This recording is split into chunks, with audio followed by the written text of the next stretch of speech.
एक बार श्रीमद् वल्लभाचार्य जी महाराज यमुना जी के तट पर बैठे थे और एक व्यक्ति उनको प्रणाम करने के लिए आया। तो प्रणाम करने से पहले महाप्रभु वल्लभाचार्य जी ने उसको इशारा किया कि जाओ पहले यमुना स्नान करो। तो यमुना स्नान करने से पहले उसने सोचा कि मेरे जो ठाकुर जी हैं इनको भी नवा दूं। अब उसने क्या, यमुना जी में स्नान करा के अपने ठाकुर जी को एक झोला में डाल करके और पेड़ पर टांग दिया। महाप्रभु जी ने दूर से जैसे ही देखा पेड़ पर टांग दिया, ये देख करके उनको बिल्कुल अच्छा नहीं लगा। बोले इसका बेटा होता, ये उनको उसको भी ऐसे टांग देता, इसकी पत्नी होती उसको भी ऐसे टांग देता। नहीं, उनके लिए बढ़िया व्यवस्था करता, बेटा को बैठा देता कहीं छाव में, आदि आदि कुछ करता। पर ठाकुर जी को झोला में लटका के पेड़ पर टांग दिया। अब वो यमुना स्नान करके जैसे ही महाप्रभु जी को प्रणाम करने आया तो महाप्रभु जी बोले तुम्हारे ठाकुर जी कहाँ हैं? बोले पेड़ पर टंगे हैं। बोले लेके आओ। तो महाप्रभु जी ने ऐसा किया कि उस पेड़ पे असंख्य झोलियां प्रकट हो गई और असंख्य झोलियों में असंख्य ठाकुर जी। अब जैसे ही वो गया तो एक जैसी झोली और एक जैसी झोलियों में अनेक अनेक ठाकुर जी। महाप्रभु जी बोले तुम्हारे ठाकुर जी कौन से, ढूंढो इनमें से। कितने साल से सेवा कर रहे हो? बोले 15-20 वर्ष हो गए। ढूंढो तुम्हारे ठाकुर जी कौन से हैं। वो अपने ठाकुर जी नहीं ढूंढ पाया। तब महाप्रभु जी ने क्रोधित होकर के कहा, बोले किस भाव से सेवा करते हो तुम? 15-20 वर्ष में तुम ये नहीं पहचान पाए तुम्हारे ठाकुर जी कौन से हैं?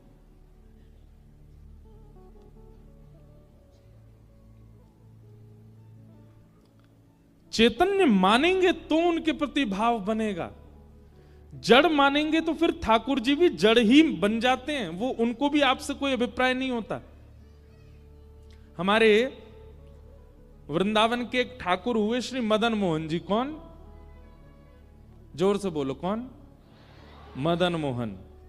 वृंदावन रसामृत पद सुना आप लोगों ने? उस वृंदावन रसामृत पद में दूसरे ठाकुर हैं श्री मदन मोहन। बिहरत निस दिन कुंज गलिन में ब्रज जन मन सुख धाम, मदन मोहन को रूप निरख सनातन बलि बलि जाए। गाएंगे, कथा के विश्राम में गाएंगे, आप लोग याद कर लेना। वैसे तो सब वैष्णवों को याद है, भारत में जहां भी हम जाते हैं सब सुनाते हैं। तो हमारे वृंदावन के 7 ठाकुरों में दूसरे ठाकुर हुए श्री मदन मोहन जी। बहुत ध्यान पूर्वक सुनिएगा। ठाकुर जी की सेवा ऐसी करो कि आप अपने ठाकुर को नहीं पहचानो, ठाकुर जी आपको पहचान जाएं। आप अपने ठाकुर को कभी नहीं पहचान सकते, ठाकुर ही आपको पहचानते हैं। और वो तभी पहचानेंगे जब आप उनके प्रति चैतन्य भाव रखोगे। उनको धातु का नहीं मानो, उनको मार्बल का नहीं मानो, उनको किसी अन्य धातु का मत समझिए कभी भी। तो श्री मदन मोहन जी की ऐसी कथा आती है कि मदन मोहन जी जयपुर में विराजते थे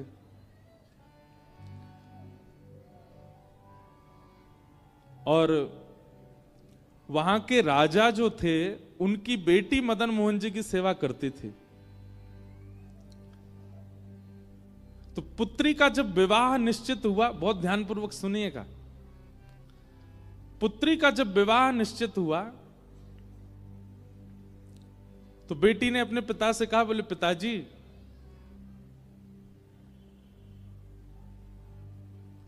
आप कुछ मत दीजिए लेकिन मेरे विवाह में मदन मोहन जी को मुझे दे दीजिए, मैं अपने संग ले जाऊं इनको।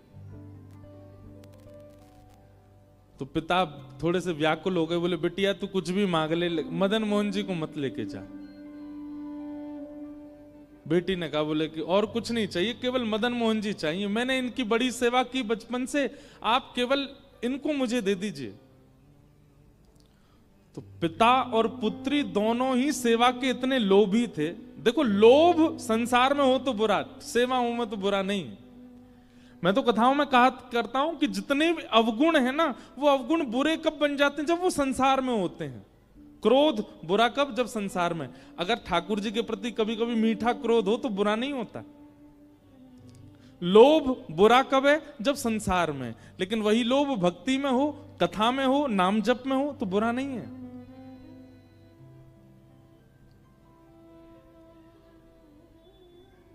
जितने भी दोष हैं वो संसार के प्रति जब होते हैं तभी बुरे हो जाते हैं, तभी पाप के भागी बनाते हैं, पर भक्ति में हो तो वही भगवत प्राप्ति करा देते हैं।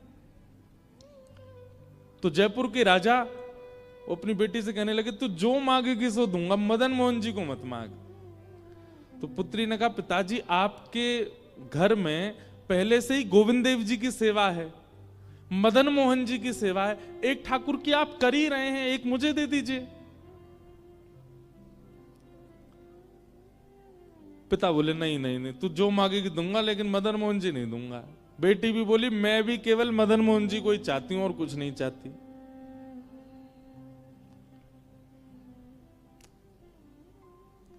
पिता ने कहा, चल ठीक है, एक काम करते हैं। बोले, क्या? मैं तेरे सामने 5 मूर्तियां रखूंगा और तेरी आंखों पे पट्टी बांधूंगा। अगर स्पर्श करके तूने बता दिया कि मदन मोहन जी कौन से, तो मदन मोहन जी को तू ले जाइयो, और स्पर्श करके भी अगर तू नहीं बता पाई तो फिर मदन मोहन जी मेरे पास ही रहेंगे। लेकिन उस पुत्री को पूरा भरोसा था कि मैं पहचान जाऊंगी मदन मोहन जी कौन से। राजा ने 5 स्वरूप तैयार करवाए, एक जैसी कदकाठी, एक जैसा इत्र, एक जैसी पोशाक, एक जैसी माला, एक जैसी पगड़ी, एक जैसे अलंकार, एक जैसी वंशी, बिल्कुल सब कुछ एक जैसा। कोई व्यक्ति पहचान ही नहीं पाएगा कि इनमें मदन मोहन जी कौन से। 5 एक जैसे। और पुत्री से कहा, बेटी 5 स्वरूप तैयार हो गए, सुबह अब तुम्हारी परीक्षा होगी, अगर तुमने पहचान लिया तो मैं तुम्हें वचन देता हूं कि तुम्हारे दहेज में मदन मोहन जी जाएंगे। रात भर पुत्री बेचारी बड़ी परेशान, बोले कि कहीं मैं हार ना जाऊं, कहीं मैं चूक ना जाऊं, कहीं ऐसा ना हो कि मदन मोहन जी रह जाएं। रात भर प्रार्थना करती रही तो मदन मोहन जी उसके स्वप्न में आ गए, और स्वप्न में आकर के बोले, काय को चिंता कर रही है? बोले, मैं ये चिंता कर रही हूं कि ये 5 पिताजी ने एक जैसे बनवाए, मैं कैसे पहचानूंगी आप कौन से हो? मदन मोहन जी बोले, तू बिल्कुल चिंता मत कर, स्वप्न में बोल रहे हैं उसको।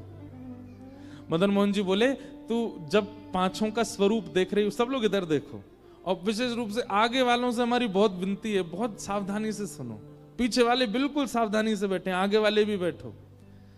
तो मदन मोहन जी स्वप्न में बोले, एक काम कर। बोले, क्या? कल जब 5 को तू देखे ना, तो मुख देखने के बाद, वक्ष देखने के बाद, चरण देखने के बाद, जो ऐसे भुजा होती है ना वंशी बजाने वाली, त्रिभंग ललित स्वरूप है, उन भुजाओं के ऊपर हाथ फेरियो, और बोले, देखते देखते जिस स्वरूप की उंगली खड़ी हो जाए समझ जाना वही मैं हूं, और तू पिता को बता दियो कि ये रहे मदन मोहन जी। ठाकुर जी ने क्या कहा?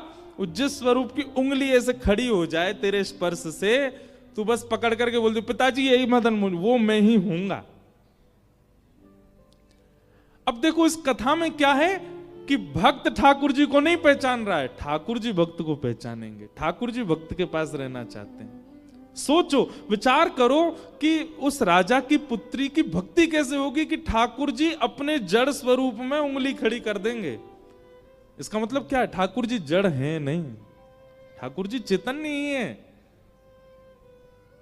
ये तो हमारी भक्ति की न्यूनता, हमारी भक्ति स्वभाव की सूक्ष्मता है कि हमको उनमें जड़ का अनुभव होता है, हमको उनमें जड़त्व का अनुभव होता है।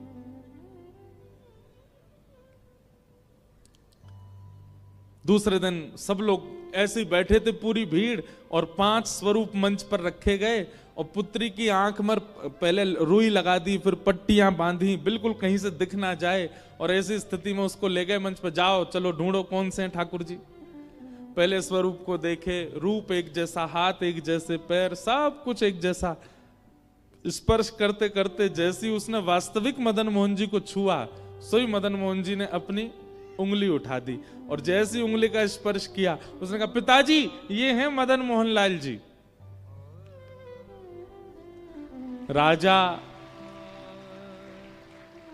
राजा ने मदन मोहन जी को प्रणाम नहीं किया, अपनी पुत्री को प्रणाम किया। बोले बेटी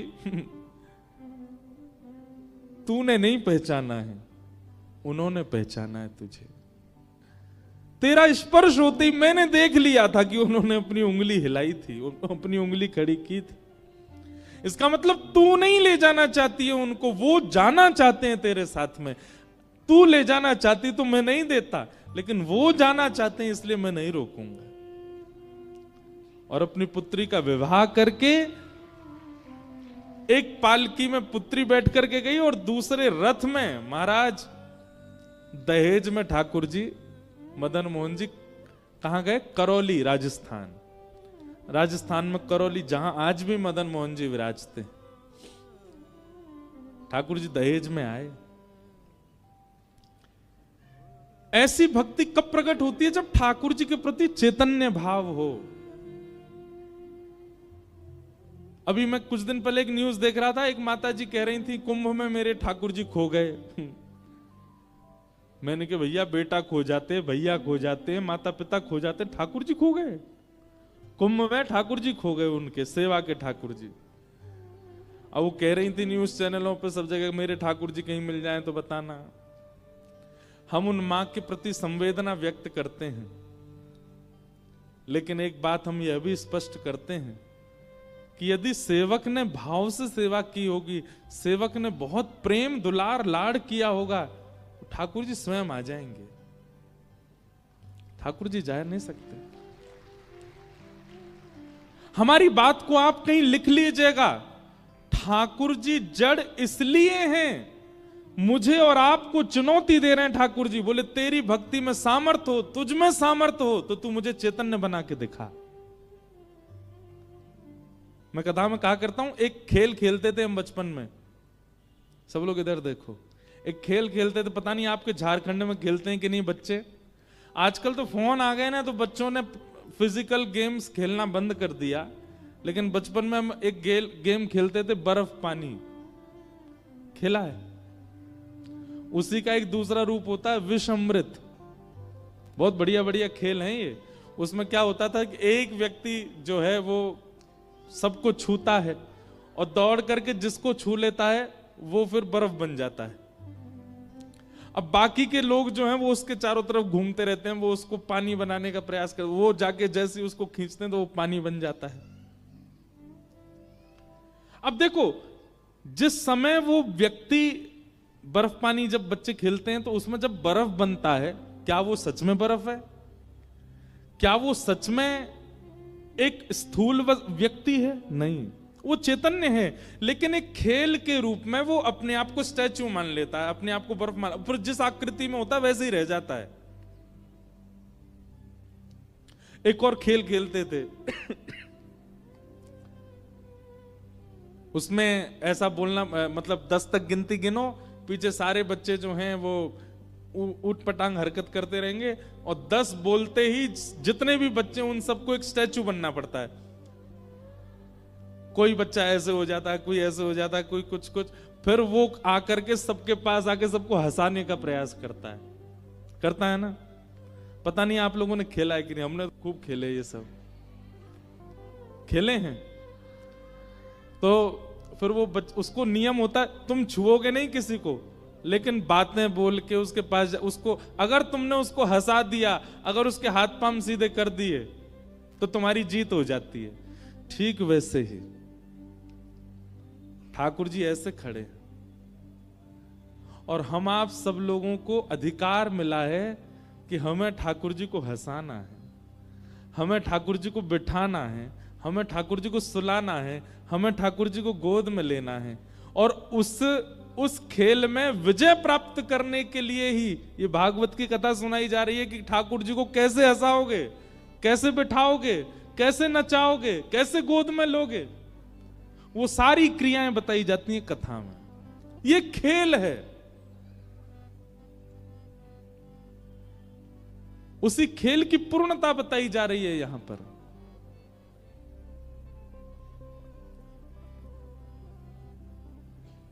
और अगर बालक उस खेल में उन मूर्ति बने हुए बालकों को नहीं हंसा पाता, नहीं हिला पाता, तो उसकी हार हो जाती है। ठीक वैसे ही हमारे संसार रूपी खेल में बहुत सारे मूर्ति बने हुए हैं। कौन? जगन्नाथ जी, बद्रीनाथ जी, द्वारिकाधीश जी, राधा रमण जी, राधा वल्लभ जी, बांके बिहारी जी। जब जाओ ऐसे ही खड़े मिलेंगे। लेकिन एक बात, मीराबाई को ऐसे नहीं दिखते थे ठाकुर जी। जब मीराबाई जाती थी मंदिर के कोने में खड़े हुए हुए, उसके रूप बदलते रहते थे, वो बातें करती रहती। दुनिया कहती कौन से बात कर रही है, पर उसके लिए ठाकुर जी ऐसे नहीं खड़े हैं। उसके लिए ठाकुर जी अलग अलग मुद्राएं बना रहे होते थे। उसके लिए ठाकुर जी ऊपर से बोल रहे होते थे।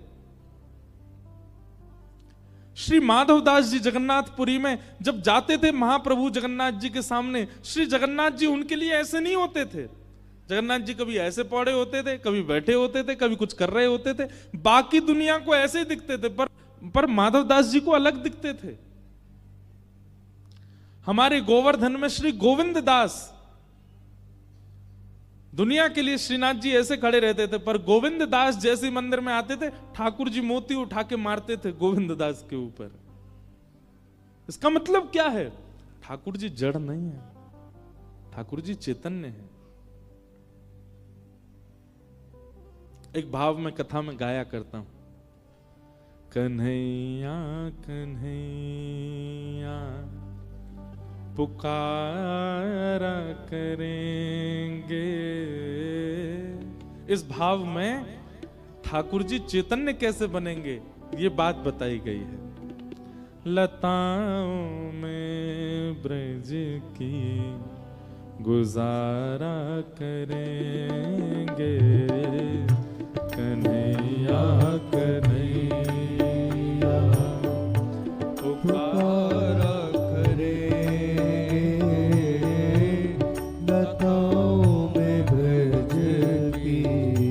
ताली बजा के गाओ। गुजारा करेंगे ओ कन्हैया कन्हैया पुकारा करेंगे,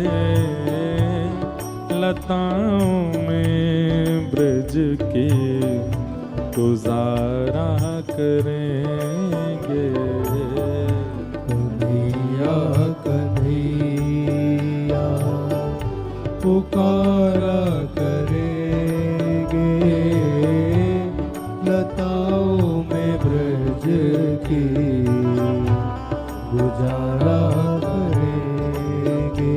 ओ जो रूठेंगे हम से वो बांके बिहारी, जो रूठेंगे हम से वो बांके बिहारी, जो रूठेंगे हम से वो बांके बिहारी, जो रूठेंगे हम से वो बांके बिहारी, चरण पड़ उन्हें हम मनाया करेंगे, चरण पड़ उन्हें हम मनाया करेंगे, चरण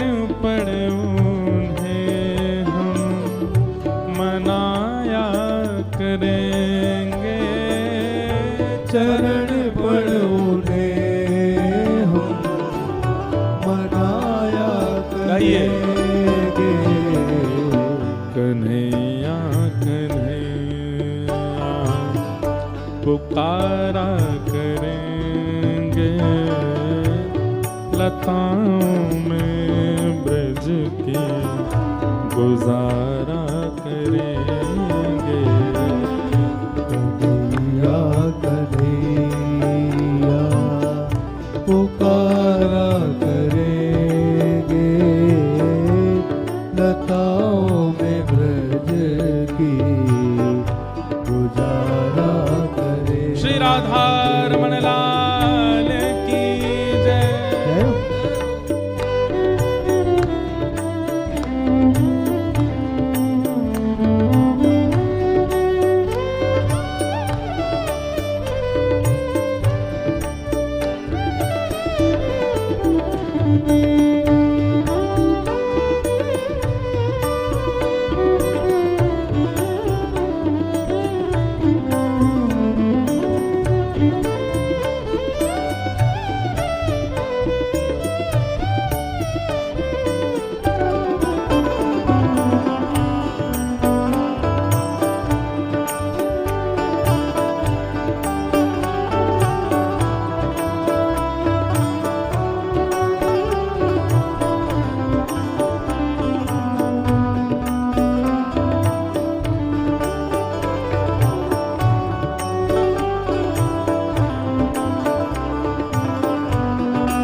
कहीं तो मिलेंगे वो बांके बिहारी, कहीं तो मिलेंगे वो बांके बिहारी, कहीं तो मिलेंगे वो बांके बिहारी, कहीं तो मिलेंगे वो बांके बिहारी। तो चरण पड़ोगे हम मनाया करेंगे, चरण पड़ोगे हम मनाया करेंगे। हाँ, चरण पड़ोगे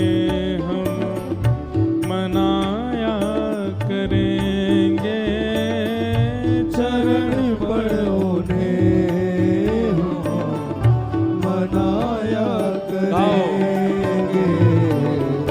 कन्हैया कन्हैया पुकारा करेंगे, लताओं में ब्रज की गुजारा करेंगे। कन्हैया कन्हैया पुकारा करेंगे, लताओं में ब्रज की गुजारा करेंगे। ओ कन्हैया कन्हैया पुकारा करेंगे, लताओं में ब्रज की गुजारा करेंगे। कन्हैया कन्हैया पुकारा करेंगे, लताओं में ब्रज की गुजारा और करेंगे। उन्होंने नचाए हैं ब्रह्मांड सारे, उन्होंने नचाए हैं ब्रह्मांड सारे, उन्होंने नचाए हैं ब्रह्मांड सारे, उन्होंने नचाए हैं ब्रह्मांड पर सारे, मगर अब उन्हें हम नचाया करेंगे, मगर अब उन्हें हम नचाया करेंगे। हाँ, मगर अब उन्हें हम नचाया करेंगे, मगर अब उन्हें हम नचाया करेंगे। कन्हैया कन्हैया पुकारा करेंगे, लताओं में ब्रज की गुजारा करेंगे। कन्हैया कन्हैया पुकारा पुकारा करेंगे लताओं में ब्रज की गुजारा करेंगे। ओ कन्हैया कन्हैया पुकारा करेंगे लताओं में ब्रज की गुजारा करेंगे। कन्हैया कन्हैया पुकारा करेंगे लताओं में ब्रज की गुजारा करेंगे। गोविंद बोलो हरि गोपाल बोलो, गोविंद बोलो हरि गोपाल बोलो, गोविंद बोलो हरि गोपाल बोलो, गोविंद बोलो हरि गोपाल बोलो। श्री राधा रमण हरि गोविंद बोलो, राधा रमण हरि गोविंद बोलो, श्री राधा रमण हरि गोविंद बोलो, राधा रमण हरि गोविंद बोलो, श्री राधा रमण हरि गोविंद बोलो, राधा रमण हरि गोविंद बोलो, श्री राधा रमण हरि गोविंद बोलो, राधा रमण हरि गोविंद बोलो, श्री राधा रमण हरि गोविंद बोलो, राधा रमण हरि गोविंद बोलो, श्री राधा रमण हरि गोविंद बोलो, राधा रमण हरि गोविंद बोलो। हे गोविंद बोलो गोपाल बोलो, गोविंद बोलो गोपाल बोलो, हरि गोविंद बोलो गोपाल बोलो, गोविंद बोलो गोपाल बोलो, श्री राधा रमण हरि गोविंद बोलो, राधा रमण हरि गोविंद बोलो, श्री राधा रमण हरि गोविंद बोलो, राधा रमण हरि गोविंद बोलो, श्री राधा रमण हरि गोविंद बोलो, राधा रमण हरि गोविंद बोलो, श्री राधा रमण हरि गोविंद बोलो, राधा रमण हरि गोविंद बोलो, श्री राधा रमण हरि गोविंद बोलो, राधा रमण हरि गोविंद बोलो, श्री राधा रमण हरि गोविंद बोलो, राधा रमण हरि गोविंद बोलो, श्री राधा रमण हरि गोविंद बोलो, राधा रमण हरि गोविंद बोलो, श्री राधा रमण हरि गोविंद बोलो, राधा रमण हरि गोविंद बोलो, श्री राधा रमण हरि गोविंद बोलो। राधा रमण हरि जय जय श्री राम, जय जय श्री राम, जय जय श्री राम।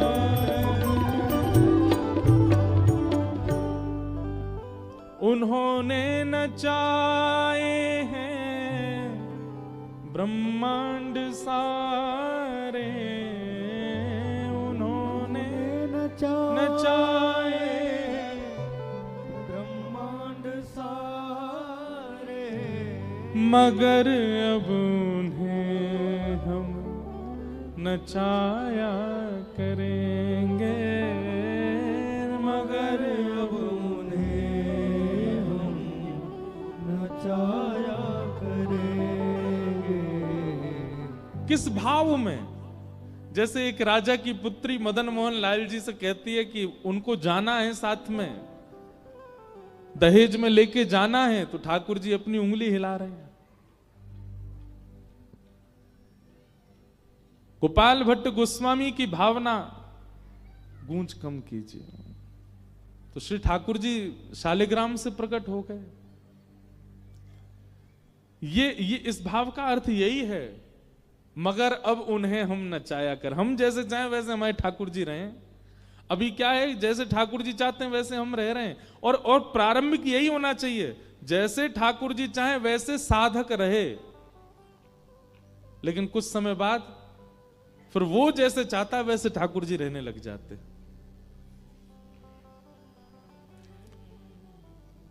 राम कथा में एक प्रसंग आता है केवट का, और केवट प्रसंग में एक भाव आता है कि जब केवट राम जी को नाव में बैठा लेता है तो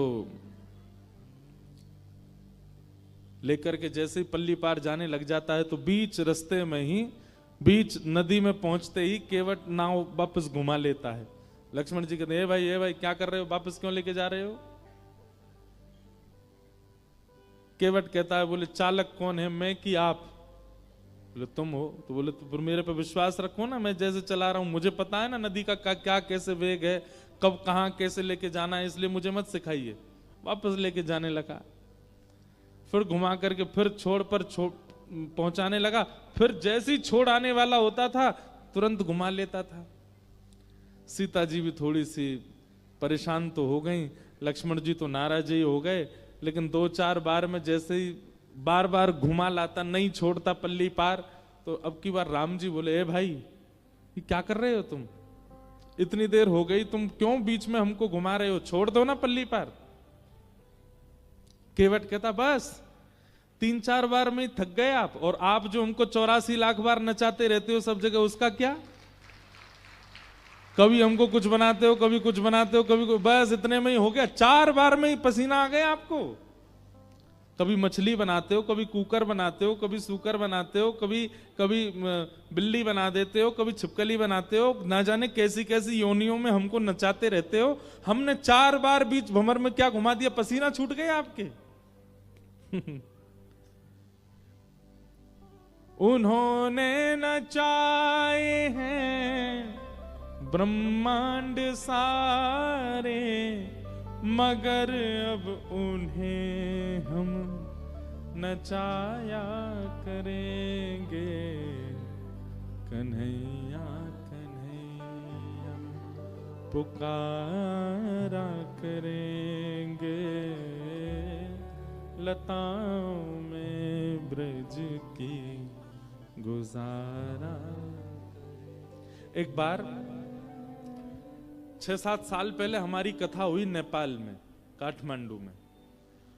तो वहां पे एक भक्त हमको मिले, तो कुशा होती है ना, कुशा का एक ऐसा छोटा सा एक बना हुआ था पात्र, और ऊपर से भी कुशा के पात्र से ही वो ढका हुआ था। तो वो लाए, बोले महाराज जी मेरे गोपाल जी के दर्शन करो। तो मैंने वो हटाया, तो उसके भीतर छोटे से गोपाल जी, और उनके अंदर मैंने एक अद्भुतता देखी, छोटे से लड्डू गोपाल, और उनके पाम में एक धागा बंधा था, और उस धागे से गैया बंध रही थी छोटी सी। मैंने की भैया भगत जी इधर आओ। मैंने ये क्या है, तुमने एक तो कुशा के सूखी घास के पात्र में तुमने ठाकुर जी धर रखे हैं, ऊपर से मैं तुमने पाम से गैया क्यों बांध रखी है? तो उनके नेत्र सजल हो गए, बोले महाराज जी हम ज्यादा धनवान नहीं हैं, हमारी स्थिति ऐसी है कि हमको कोई कुछ दे देता है तो हम पा लेते हैं। हमारे मन में ऐसा भाव आया कि हमारी स्थिति तो ऐसी कि 4-4 दिन तक भी कई बार भूखा रहना पड़ता है, पर ठाकुर जी से हमारा बहुत प्रेम है, ठाकुर जी की हम बहुत सेवा करते हैं, पर इनको राग भोग श्रृंगार 3 चीजें प्रिय, हम इनका भोग नहीं लगा पाते। इसलिए हमने भावना रखी है, एक छोटी सी गैया हमको किसी ने दे दी, तो वो गैया हमने भीतर छोड़ रखी है, और हमने लाल जी से कह रखा है जब जब आपका मन हुआ करे तब आप इनका जो है दूध पी लिया कीजिए, और हमें छोड़ के मत जाइएगा, भले ही चाहे गैया के दूध से ही पेट भर लो, हमें छोड़ के मत जाना कभी।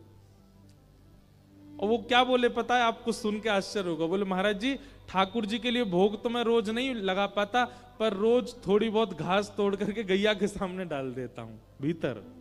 मैंने क्यों? बोले गैया पालेगी तो दूध बनेगा, ठाकुर जी दूध पी लिया करेंगे। मैंने कहा भैया तेरी भावना। हमने कही भाई हो सकता है 56 भोग लगाने वाले को छोड़ के चले जाए, पर तुझे छोड़ के नहीं जाएंगे ठाकुर जी, तुम्हारी जो भावना है। न एक किसी धातु की गैया को वो घास खिलाते, ताकि गैया का दूध बने, ठाकुर जी पी लें। और पांव से इसलिए बांध रखी कहीं गैया नहीं भाग जाए, कहीं गैया भाज गई, ठाकुर जी भूखे रह गए तो ठाकुर जी भी चले जाएंगे। भाव के वश में हैं भगवान, भाव के वश में हैं भगवान।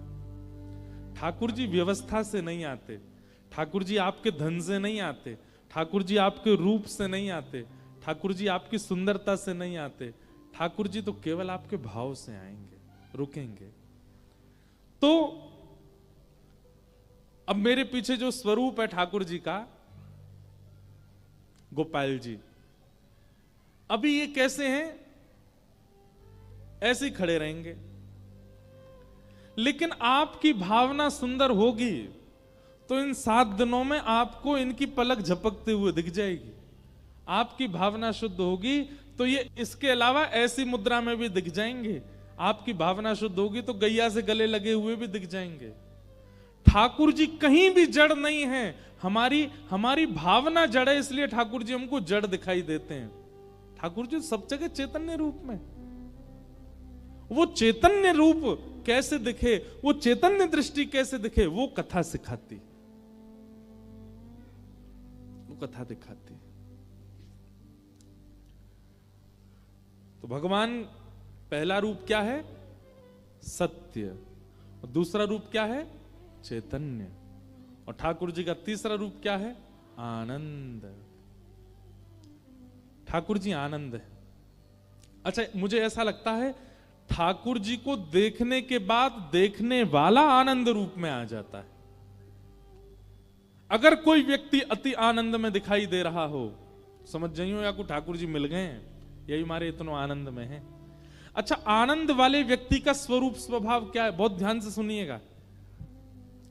सुखी व्यक्ति और आनंदित व्यक्ति, इन दोनों में अंतर क्या है? जिसको देख करके आपके चित्त में भी शीतलता का अनुभव होने लग जाए, जिसको देख करके आपको प्रसन्नता होने लग जाए, जिसको देख करके आपका मुखमंडल प्रसन्न हो जाए, जिसको देख करके आप अपनी चिंताएं, अपने संकटों को भी भूल जाओ, समझ जाना वो आनंदित व्यक्ति है। जिसको देख करके केवल प्रसन्नता हो रही है, बाकी सारी स्थितियां यथावत हैं, वो सुखी व्यक्ति है। अच्छा, दूसरी बात, सुखी व्यक्ति देह से भी ठीक होगा, मस्तिष्क मानसिक भी ठीक होगा, बुद्धि से भी ठीक होगा, दिखने में भी ठीक होगा, तभी सुखी कर पाएगा। पर आनंद देने वाला व्यक्ति वो कई बार स्वयं रोग से होगा, वो कई बार स्वयं पीड़ा में होगा, पर उसकी उपस्थिति आपको आनंदित कर देगी। यह आनंद वाले व्यक्ति का लक्षण।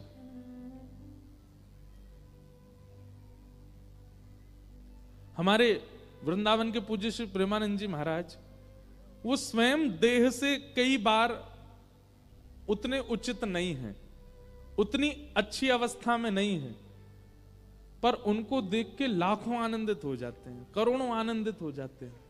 ये आनंददायी व्यक्ति का लक्षण है। भक्तिमती मीराबाई, मैं कथा में बताया करता हूं कि मीराबाई का जब विवाह हो गया तो उनकी ससुराल में संतों की भीड़ होने लग गई। जब तक मीराबाई का विवाह नहीं हुआ तब तक मेड़ता में भीड़ होती थी, संत महात्मा आते थे। और विवाह होने के बाद जब मीराबाई मेवाड़ चली गई तो मेवाड़ में संतों की भीड़ होने लगी। एक दिन मीराबाई के पतिदेव ने जाकर के सब संतों से पूछा, आप लोग मीरा को देखने क्यों आते हो? उसका रूप सुंदर है इसलिए, या वो वस्त्र बहुत अच्छी पहनती हैं इसलिए? तो सब संतों ने क्या उत्तर दिया? सब संत कहते हैं, बोले देखिए आपकी तो वो गृहिणी हैं इसलिए आप शायद उस रूप को ना देख पाओ, पर मीराबाई की सुंदरता या वस्त्र आभूषण देखने नहीं आते हम।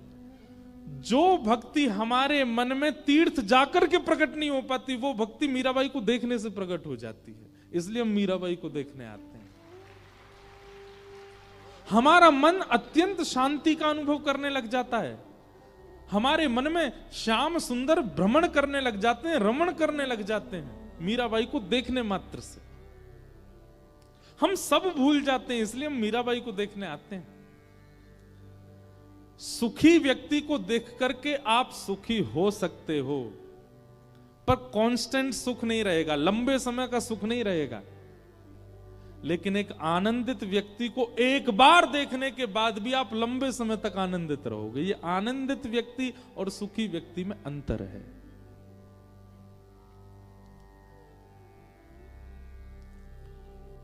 दूसरी बात, सुखी और आनंदित व्यक्ति में और अंतर क्या है? अभी ठाकुर जी की बात नहीं हो रही, केवल भक्तों की बात हो रही है। सुखी व्यक्ति के आप जितने समीप जाते जाओगे उतने उसके दुर्गुण दिखते चले जाएंगे, पर आनंदित व्यक्ति के आप जितने समीप जाते जाओगे उतने खो जाओगे, उतने और ज्यादा डूबते चले जाओगे। ये सुखी और आनंदित व्यक्ति का लक्षण। तीसरी बात, सुखी व्यक्ति संसार की व्यवस्थाओं में घिरा हुआ होगा और संसार से ही आपको सुखी कर रहा होगा। जैसे कि कोई एक्टर, जैसे कि कोई गायक, जैसे कि कोई इन्फ्लुएंसर, वो जब तक संसारी साधन उसके पास नहीं होगा वो आपको सुखी नहीं कर पाएगा। एक्टर के पास मेकअप नहीं हो, बिना मेकअप के मंच पे आ जाए सब भाग जाएंगे, कोई नहीं देखेगा उसको। ऐसे ही कोई इन्फ्लुएंसर, उसके पास में अगर संसारी कैमरा नहीं है, वो नहीं है, जो भी होते हैं उनके पास में वो सब नहीं है, तो वो आपको सुखी नहीं कर पाएगा। पर आनंदित व्यक्ति पेड़ की छांव के नीचे बैठेगा, आपको भी बैठा लेगा, आपको वहीं आनंदित कर देगा। उसको संसारी व्यवस्थाओं की आवश्यकता नहीं। सुखी और आनंद। और भैया अंतिम बात, सुखी व्यक्ति जो घोर संसारी है और आनंदित व्यक्ति जो घोर राधा रमण जी का है, वही है आनंद। जो घोर राधा रमण जी का, घोर राधा रमण जी का मतलब चलत कृष्ण, सोवत कृष्ण, उठत कृष्ण, इत कृष्ण, उत कृष्ण, आगे कृष्ण, पाछे कृष्ण, कृष्ण कृष्ण कृष्ण, सब जगह कृष्ण।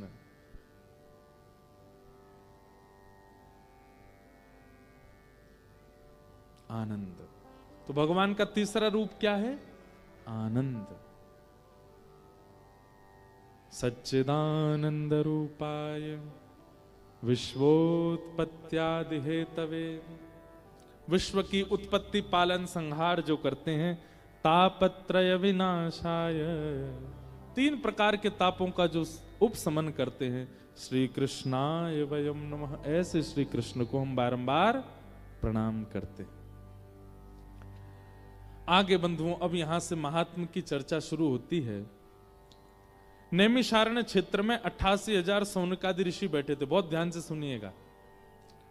और उन 88,000 सौनकादि ऋषियों ने मानव कल्याण के लिए यज्ञ करना प्रारंभ किया, लेकिन उस यज्ञ से कोई लाभ नहीं मिला। तब वहां पर सूत जी का आगमन हुआ और 88,000 सौनकादि ऋषियों ने सूत जी महाराज से पूछा कि मानव कल्याण कैसे होगा, कृपा कर हमें इसका साधन बताओ। तब सूत जी महाराज ने भागवत जी की महिमा कही। बोले भैया मानव कल्याण भागवत जी से हो सकता है। तब 88,000 सौनकादि ऋषियों ने कहा महाराज ये भागवत जी क्या हैं, और ऐसा इन भागवत जी में क्या है जो अन्य साधनों में नहीं है, कृपा कर इन भागवत जी की महिमा हमको बताओ। तब सूत जी महाराज भागवत जी की महिमा बताते हैं। एक बार की बात है, नारद जी महाराज पृथ्वी पर आए। क्यों आए? क्योंकि पृथ्वी की बड़ी प्रशंसा होती है देवलोकों में। देवता आपस में बहुत प्रशंसा करते हैं पृथ्वी की। अरे भैया पृथ्वी बहुत अच्छी, क्यों? अरे वहां पर वृंदावन नाम का एक धाम है, वहां पर यमुना जैसी नदी बहती है, यहां पर कुंभ लगता है, सब लोग प्रयाग संगम में स्नान करते हैं। पृथ्वी बहुत अच्छी है, क्यों? यहां बद्रीनाथ है, यहां जगन्नाथ है, यहां द्वारिकानाथ है। पृथ्वी बहुत अच्छी है, क्यों? यहां पर दिव्य दिव्य संत कथाएं होती रहती हैं, सत्संग होता है, संकीर्तन होता है। ये सब स्वर्ग में नहीं होता, इसलिए देवताओं को पृथ्वी बहुत अच्छी लगती है। एक दिन नारद जी ने विचार किया पृथ्वी इतनी अच्छी है, चलो मैं दर्शन करके आता हूं। लेकिन पृथ्वी पर आते ही नारद जी महाराज को क्या दिखा कि अहम तो पृथ्वीं यातो ज्ञात्वा सर्वोत्तमामिति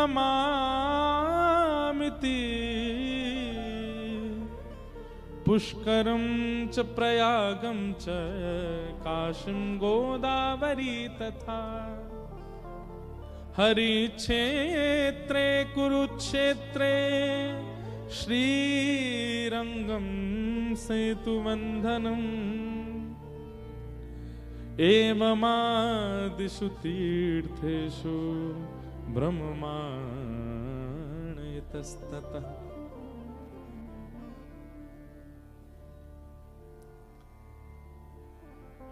नारद जी पृथ्वी पर आए। एक बात संसारी है, आप जब किसी की बहुत ज्यादा महिमा सुन लेते हैं ना, तो आप अपने मन में बहुत सारी एक्सपेक्टेशंस बना लेते हैं उस वस्तु से।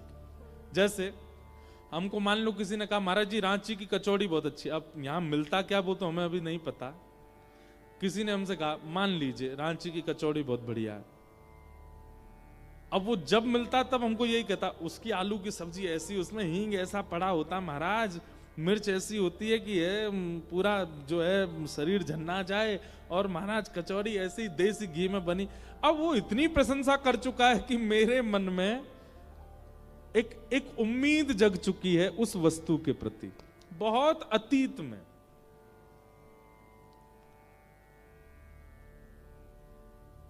अब जैसे ही मैं उस वस्तु का सेवन करने जाऊंगा ना, ये स्वाभाविक बात है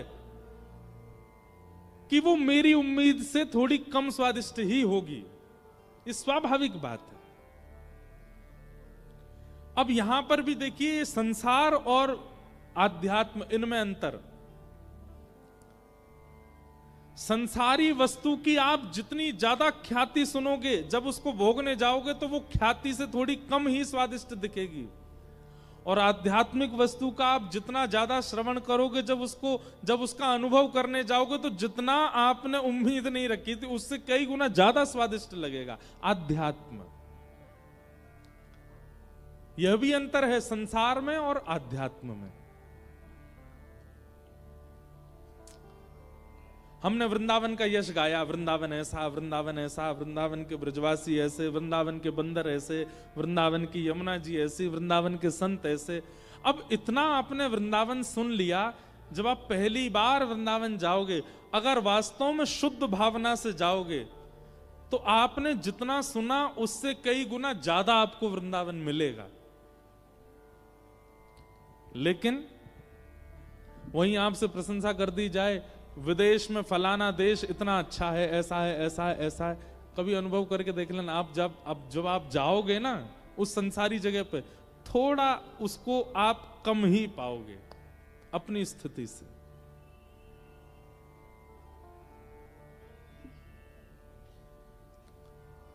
संसारी वस्तु और आध्यात्मिक वस्तु में यही अंतर है। अब नारद जी आए थे संसार देखने, यहां आकर के देखा कि महाराज यहां तो सब कुछ बिल्कुल जैसा सुना वैसा कुछ भी है ही नहीं। कि सत्यम नास्ति तपः शौचम दया दानम न विद्यते पाखंड निरता संतो विरक्ता सपरिग्रह। इसीलिए कहते हैं ज्यादा किसी से उम्मीद मत रखिए। जो नए नए यहां पर लड़का लड़की बैठे हैं, बहुत ध्यान से सुनना, अगर आपका ब्याह होने वाला है तो अपने होने वाले जो पतिदेव हैं या पत्नी जी हैं, उनकी ज्यादा प्रशंसा मत सुन लेना पहले, क्योंकि आप बहुत ज्यादा सुन लोगे। कई होते हैं ना, उनको बहुत ही रहता है कि हमारा ब्याह किससे हो रहा है, उसके बारे में जांच पूरी करो, इससे पूछो, उससे पूछो, उससे पूछो, उससे पूछो। अब इतना ज्यादा पूछ के फिर आप उम्मीद इतनी बना लोगे, सामने वाला व्यक्ति जब समीप आएगा, विवाह होगा, संग रहने लगोगे, तो आपकी उम्मीद खट्टी हो जाएगी। इसलिए संसार के संबंधों में उम्मीद कम ही रखिए, थोड़ा कम ही उसके बारे में सुनिए, उससे संबंध अच्छा रहेगा। तो नारद जी महाराज आए तो आकर के देखा महाराज पृथ्वी पर तो सब कुछ विपरीत है। भागवत जी में बहुत सुंदर वर्णन, सत्यम नास्ति, यहां के लोग सत्य नहीं बोलते। हमारी माने तो आप 1 महीना पहले दिन से लेकर के और 30 तारीख तक अपने आप से अनुभव कीजिए कि आप कितनी बार सत्य बोलते हैं। अच्छा, सत्य का मत कीजिए, एक काम कीजिए, काउंटर ले लीजिए, एक मशीन आती है, मशीन रखिए और वो मशीन अपने पास रख के आप जब जब असत्य बोलते हैं तब तब उसका बटन दबाइए, पूरी सावधानी से, नाटक नहीं करना है, जिम्मेवारी से। और 30 तारीख को उस मशीन को देखिएगा आप, तब तक देखना नहीं है आंकड़ा कितना पहुंचा। आप स्वाभाविक महीने में जितना झूठ बोलते हैं स्वाभाविक से 50% कम बोलेंगे, क्योंकि एक मशीन है ना आपके पास। आप जब भी झूठ बोलने जा रहे होगे आपको संकेत होगा मुझे मशीन में काउंट करना पड़ेगा, तो झूठ नहीं बोलोगे। लेकिन उसके बाद भी आप आंकड़े देख करके हैरान हो जाओगे कि मैंने 1 महीने में इतना झूठ बोला है। हमारा स्वभाव बन चुका है असत्य। एक दिन भी बिना असत्य बोले हमारा नहीं निकलता, चाहे मजाक में सही हम बोलते हैं।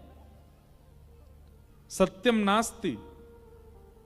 फिर आगे लिखा है तपह नास्ति, भजन नहीं करते हम लोग, खाना पूर्ति करते हैं। तपह नास्ति।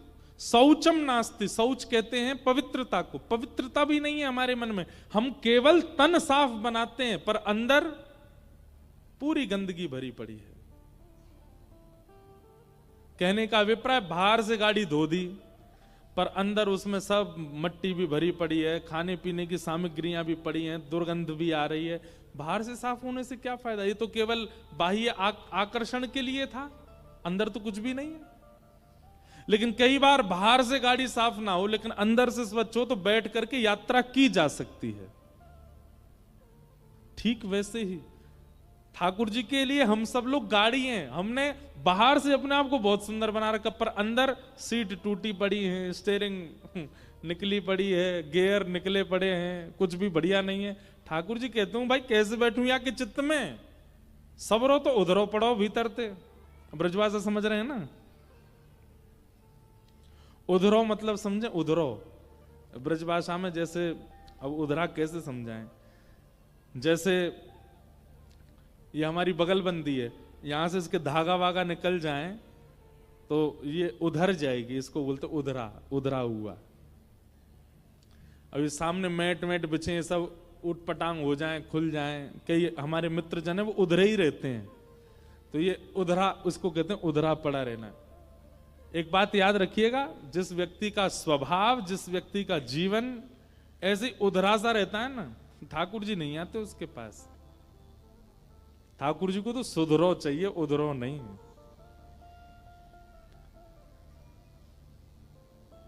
तो ठाकुर जी बाहर से देखते हैं क्या बढ़िया महाराज, सुंदर जो है क्या है वो, क्या लगा रखा है, बोरो प्लस लगा रखी है, जे लगा रखा है। बाहर से तो बढ़िया डिओड्रेंट परफ्यूम महक रहा है, बिल्कुल चटकदार कपड़े पहन रखे हैं, लेकिन भीतर शौचम नास्ति, पवित्र नहीं है। ठाकुर जी नहीं बैठते। तपह नास्ति, दानम नास्ति, शौचम नास्ति, कुछ भी नहीं है। कैसे हम लोग मंदा सुमंद मतयो, हमारी बुद्धि कैसी है, बोले मंद है। जिस कार्य को श्रेष्ठता से किया जा सकता है, हम लोगों की बुद्धि ऐसी चलती है कि इसको, अब देखो जैसे कुंभ में संगम स्नान है,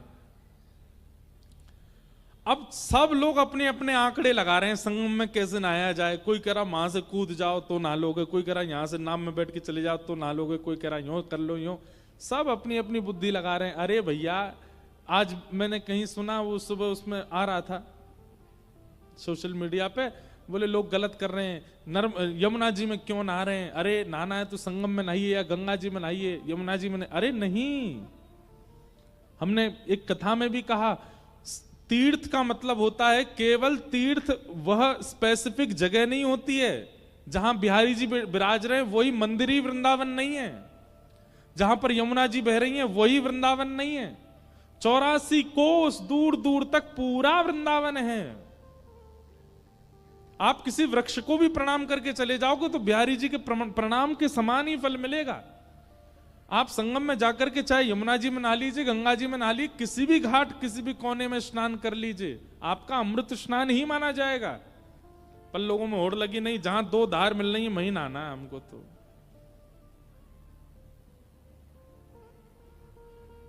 मति विकसित कीजिए थोड़ी, और मति विकसित होती है सत्संग से। जो व्यक्ति सत्संग नहीं करता उसकी मति जड़ित होती चली जाती है, जिसको हम कहते हैं ब्रॉड माइंडेड, बहुत बहुत उच्च विचार वाला, बहुत खुली सोच वाला, वो आध्यात्मिक व्यक्ति होता है, संसारी नहीं। तो कैसे हैं हम लोग? मंदा सुमंद मतयो मंद भाग्या युपद्रुता। नारद जी महाराज ने यह सब आकर के देखा। नारद जी देख करके बड़े परेशान हो गए, बोले भैया पृथ्वी की जितनी प्रशंसा सुनी थी, पृथ्वी तो बिल्कुल विपरीत है। नारद जी सब जगह भ्रमण करते करते वृंदावन आए, तभी वृंदावन में उन्होंने क्या देखा? यमुना जी के तट पर एक परम सुंदरी बैठी है और उस सुंदरी की गोद में 2 वृद्ध लेटे हैं। एक युवती की गोद में वृद्धों का लेटा हुआ देखना ये कोई उचित तो नहीं। नारद जी महाराज ने तुरंत जिज्ञासा प्रकट करते हुए पूछा, हे देवी आप कौन हो और आपकी गोद में 2 वृद्ध कौन है?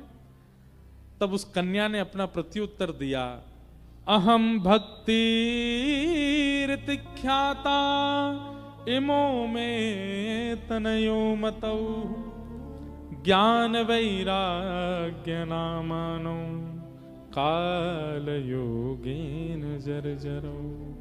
मैं भक्ति, मेरा नाम भक्ति है, और ये दोनों मेरे पुत्र हैं ज्ञान और वैराग्य।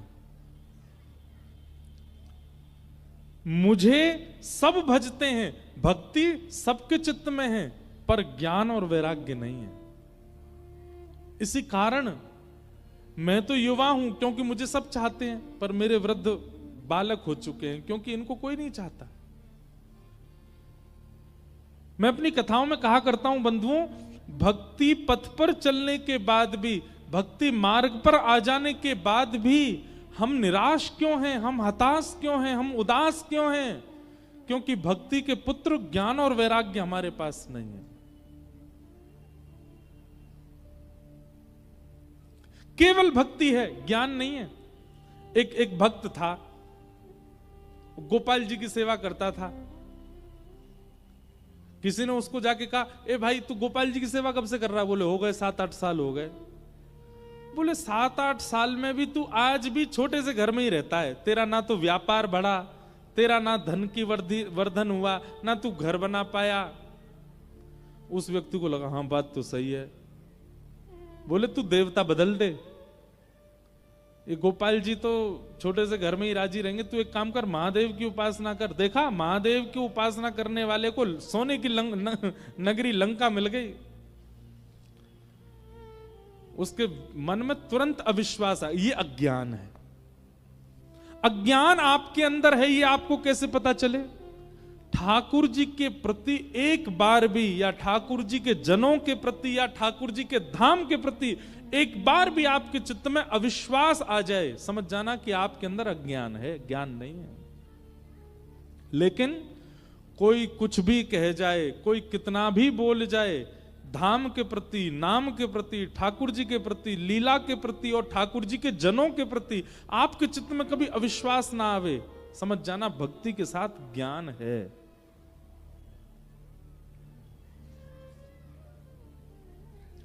हमारे भगवान श्री कृष्ण हमारे वृंदावन चंद के ऊपर बहुत प्रश्न उठाते हैं कई पढ़े लिखे लोग, पर उनको अज्ञानी ही कहते हैं। हमारे यहां तो कहते हैं गमार, गमार हैं ये। या जाने कहां गमार, प्रेम नदिया की सदा उल्टी बहे धार। तो अब उस व्यक्ति ने क्या किया पता है? शंकर जी ले आया और गोपाल जी उठा के अलमारी में धर दिए। बोले 7 साल हो गए आपकी सेवा करते, अब यहीं बैठे रहो, अब मैं तो शंकर जी की आराधना करूंगा। और शंकर जी का अभिषेक करता, शंकर जी की आराधना करता। अब शंकर जी की आराधना के समय जो उसने अगरबत्ती जलाई, उस अगरबत्ती का धुआं उड़ करके इस तरफ जा रहा था जिस तरफ गोपाल जी बैठे थे। स्वाभाविक जा रहा था, उसमें कुछ हो नहीं रहा था, अपने आप ही वो धुआं इस तरफ जा रहा था। तो उस व्यक्ति के मन में क्या आया? बोले 7 साल इनकी पूजा करी, आज तक कभी सुख दिया नहीं, अब शंकर जी की सेवा कर रहा हूं तो अगरबत्ती का धुआं भी स्वयं ले जा रहे हैं, स्वयं सूंघ रहे हैं। दौड़ करके गया, अलमारी से ठाकुर जी उतारे। बोले 7 साल से मेरी सेवा स्वीकार नहीं करी, अब शंकर जी की आराधना करने लगा तो आप अगरबत्ती की सुगंधी भी ले रहे हो। ठाकुर जी प्रकट हो गए और प्रकट होकर के बोले 7 साल में तूने ऐसा कभी विचार किया ही नहीं कि मैं सूंघता भी हूं, आज सोचा इसलिए प्रकट हुआ मैं। तूने कभी विश्वास किया ही नहीं था कि मेरी नासिका भी है, आज पहली बार सोचा तूने कि हाँ मेरी नाक है, मैं सूंघता भी हूं।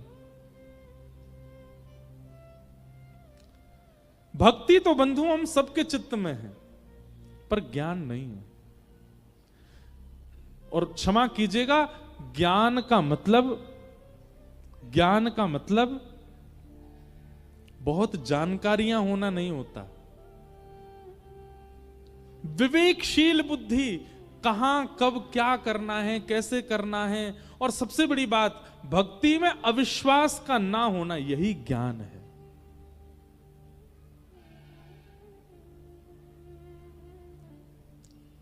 आपकी भक्ति में, आपकी सेवा में, आपके गुरु के प्रति, धाम के प्रति, तीर्थ के प्रति आपके चित्त में जो अविश्वास प्रकट होता है, वही अज्ञान। मीराबाई कभी यूनिवर्सिटी नहीं गई, किसी विद्यालय में नहीं गई पढ़ने, पर मीराबाई अपने जीवन काल के विश्राम दिवस तक ठाकुर जी के प्रति अनन्य भाव से रहती थी, श्रद्धा रखती थी, पूर्ण समर्पण रखती थी, अविश्वास नहीं था, इसलिए महाज्ञानी है मीरा।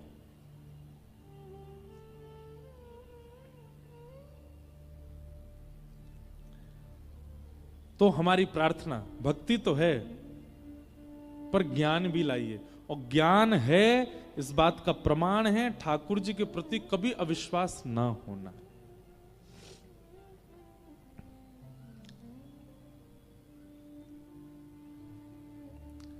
तो भक्ति के 2 पुत्र हैं, ज्ञान और वैराग्य। दूसरे पुत्र का नाम क्या है? वैराग्य। वैराग्य का मतलब क्या है? अपनी इच्छाओं का त्याग करना ही वैराग्य कहलाता है।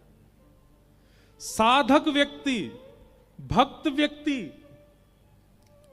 अगर अपने वस्त्रों को साधारण नहीं बना पा रहा, अपनी रहनी को साधारण नहीं बना पा रहा, अपने खान पान को साधारण नहीं बना पा रहा है, तो भक्त नहीं है।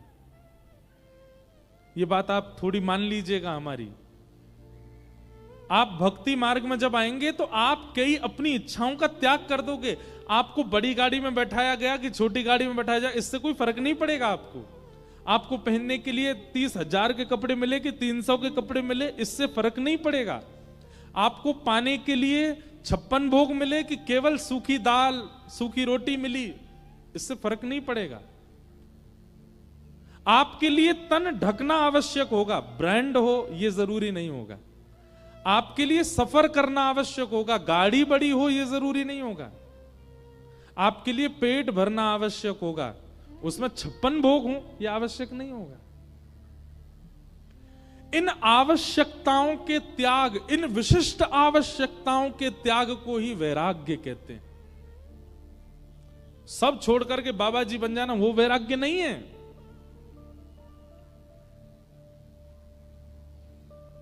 जो मिल जाए उसमें प्रसन्न है, जैसा मिल जाए उसमें प्रसन्न है, ये वैराग्य है।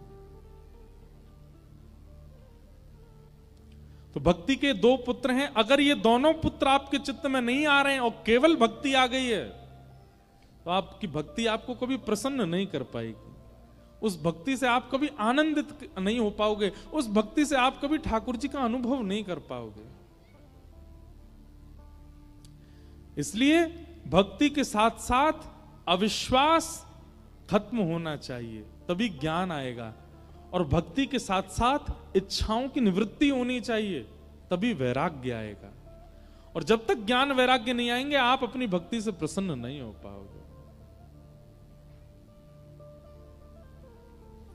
तो भक्ति के दो पुत्र हैं, ज्ञान और वैराग्य। दुनिया सब भक्ति करती है, ज्ञान और वैराग्य के लिए कोई नहीं, इसलिए दोनों वृद्ध हो गए। तब भक्ति महारानी ने नारद जी से कहा, मेरे पुत्रों को युवान करने का कोई साधन बताओ। ज्ञान और वैराग्य दोनों युवा कैसे होंगे? इसी खोज में नारद जी महाराज सब जगह ढूंढते ढूंढते बद्रीनाथ गए। तब बद्रीनाथ में भगवान के प्रथम अवतार सनक सनंदन सनातन सनत कुमारों से उन्होंने कहा कि महाराज, भक्ति के पुत्र ज्ञान वैराग्य कैसे युवा होंगे, बताइए। तब सनत कुमारों ने कहा, सत्कर्मसु चको नूनम ज्ञान यज्ञ स्मृतो बुधई श्रीमद् भागवतालाप सतु गीत सुकादि। एक ही उपाय है, क्या? सुखदेव जी के द्वारा सुनाई गई जो भागवत की कथा है, यदि भागवत की कथा तुम ज्ञान वैराग्य को सुना दोगे तो वे दोबारा युवा हो जाएंगे। एकमात्र भागवत जी में वो सामर्थ्य है कि वो ज्ञान वैराग्य को उत्थापित कर सकती हैं। बहुत ध्यान से सुनिएगा मेरी बात।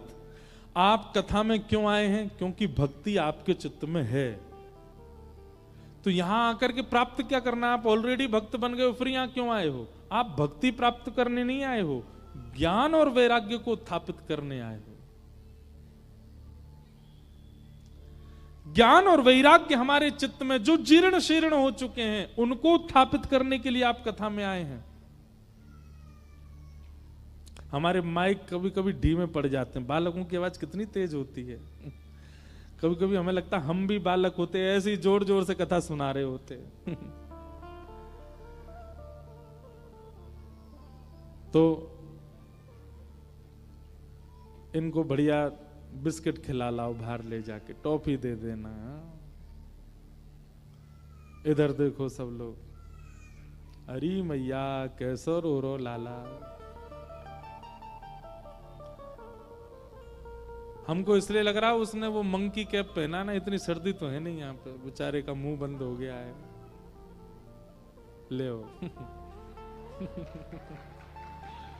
उतर गया, लो शांत भी हो गया, और जोर से रो रहा है। सब लोग इधर देखो। जय हो झारखंड वासी।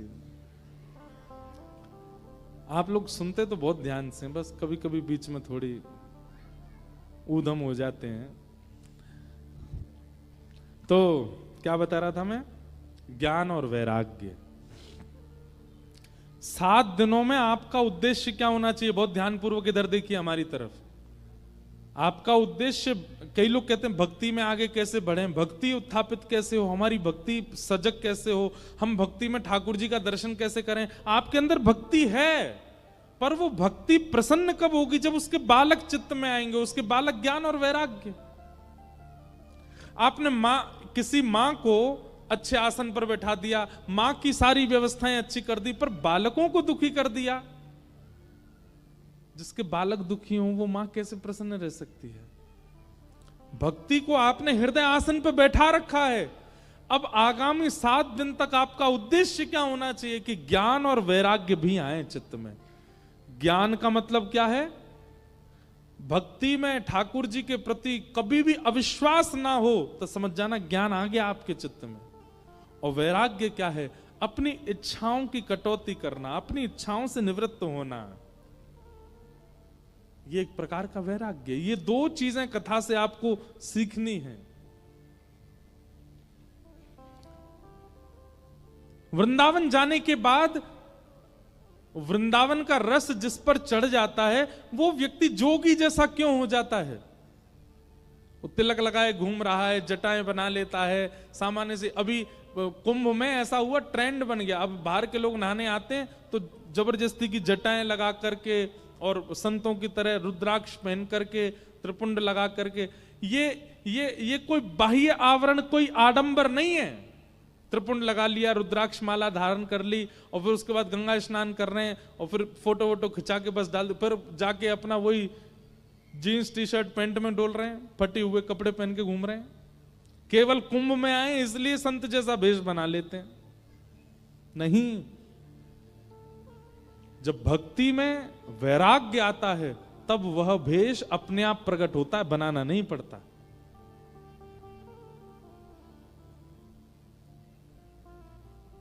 ये उर्दपुंड, ये गले में कंठी माला, ये धोती पहनना, बगलबंदी पहनना, ये एक प्रकार का वैराग्य है जो ठाकुर जी सिखा देते हैं। ठाकुर जी के चरणों में आने वाला व्यक्ति अपने लिए नहीं करता ज्यादा श्रृंगार, नहीं चाहिए उसको ज्यादा हाई फाई चीजें। वो सामान्य में रहना उसको अच्छा सामान्य मिले तो भी अच्छा, हाई फाई मिल जाए तो भी अच्छा, दोनों में सम रहता है। भक्ति के साथ में वैराग्य होगा तो।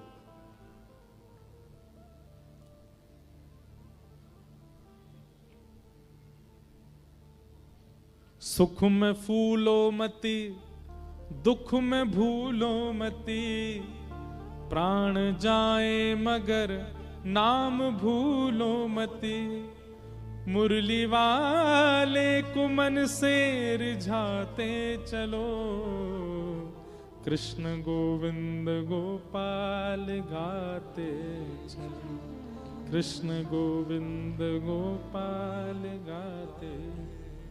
हमको कोई चार्टर हवाई जहाज में बैठा दे तो हमको ज्यादा प्रसन्नता नहीं।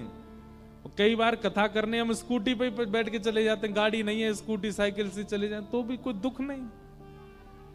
कोई यहां पर व्यास मंच के समान बड़ी बड़ी मालाएं पहना दे तो ज्यादा प्रसन्नता नहीं, और कोई कुछ माला भी ना पहना के जाए, दो बात बुरी सुना जाए तो उसमें कोई अप्रसन्नता नहीं।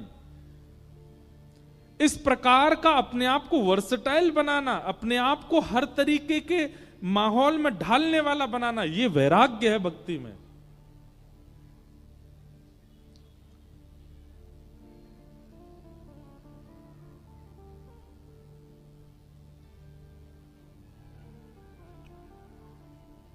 भक्ति के दो पुत्र ज्ञान और वैराग्य, इन दोनों के उत्थापन के लिए भागवत की कथा कराओ। और भागवत का नाम सुनते ही नारद जी बोले, महाराज कहां होगी, कैसे होगी, इसके नियम क्या हैं? तब सनत कुमारों ने बताया, बोले गंगा के तट पर आनंद नाम का वन है, वहां कथा कराओ। जितने श्रोता आएंगे सबके खान पान प्रसाद की व्यवस्था रखो। एक बढ़िया सुंदर वृक्ष बड़ा सा ढूंढो जिसकी छांव में सब बैठ सकें। ऊंचा एक व्यास मंच बनाओ, व्यास मंच पर व्यास जी के बैठने की व्यवस्था करो।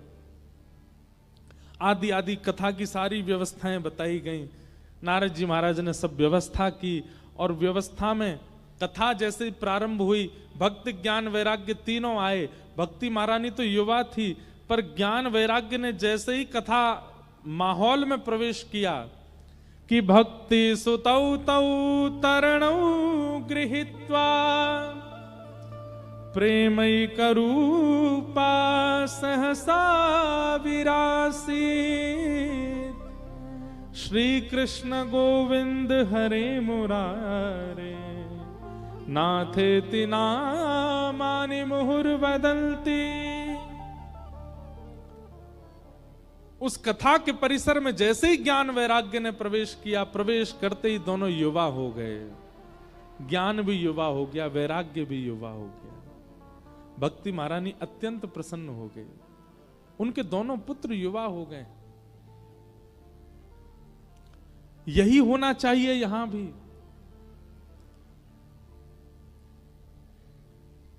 हमारी प्रसन्नता का कारण भक्ति में सजगता, और भक्ति में सजगता का कारण ज्ञान वैराग्य का उत्थान चित्त में।